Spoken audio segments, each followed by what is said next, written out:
Assalamualaikum warahmatullahi wabarakatuh. Alhamdulillahirabbil alamin wassalatu wassalamu ala asrofil anbiya'i wal mursalin sayyidina Muhammadin wa ala alihi wa sahbihi ajmain amma ba'du. Yang terhormat kepada Abi Hanif dan Umida selaku pengasuh Pondok Pesantren Super Kemla Roibah Hanifita, dan yang saya hormati kepada Mbak Rifki selaku Menteri PI, dan yang saya sayangi kepada keluarga saya yang ada di rumah yang selalu mendukung saya. Oke, perkenalkan, nama saya Niswatul Janati. Saya murid saya kelas 7 MTS Roibah Hanifita, ingin mempresentasikan kitab Sulam bab ke-10, yaitu tentang jenazah dan zakat. Yang pertama itu ada jenazah. Mengurus jenazah yang pertama itu berniat menyolatinya. Jadi kita tuh kalau ada tetangga yang meninggal, kita tuh harus berniat menyolatinya. Dan yang kedua, niat saat takbir. Niat saat takbir. Jadi kita tuh waktu takbir itu berniat atau berniat untuk mayitnya. Dan yang ketiga, berdiri bagi yang mampu. Jadi sholat mayit itu tidak diwajibkan orang yang bisa berdiri, boleh juga sambil duduk. Dan yang keempat itu membaca Al-Fatihah. Dan yang kelima, takbir dan membaca sholawat. Takbir dan membaca sholawat. Jadi takbir itu waktu kita takbir kita tuh membaca sholawat. Dan yang ke-6 itu ada takbir ketiga itu mendoakan mayit. Jadi kita harus mendoakan mayit dengan agar mayit itu diampuni, masuk surga, dan agar apa yang telah ia perbuat semasa hidupnya itu menjadi bermanfaat. Dan yang ketujuh itu ada takbir dan salam. Dan yang kedua itu ada wajib pembagian zakat.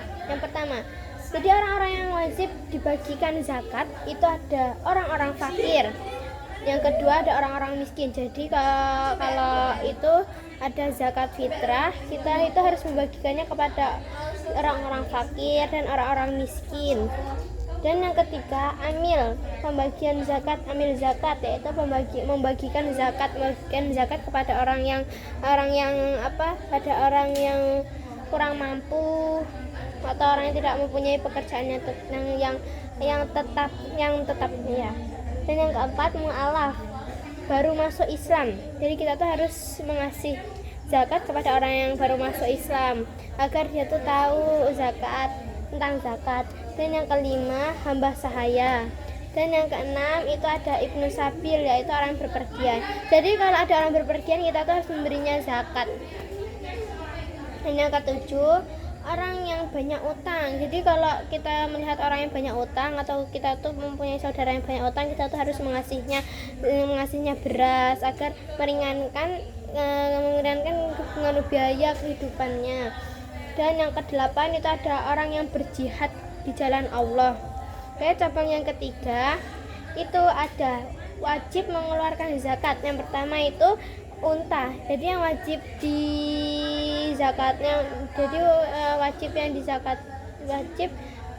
itu ada unta, sapi, dan kambing, dan domba atau biri-biri.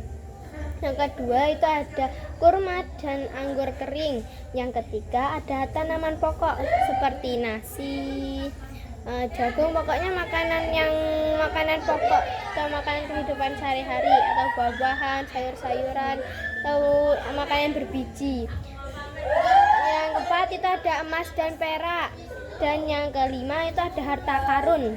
Dan yang keenam, harta perdagangan, seperti hasil jualan kita. Misal kita jualan beras, kita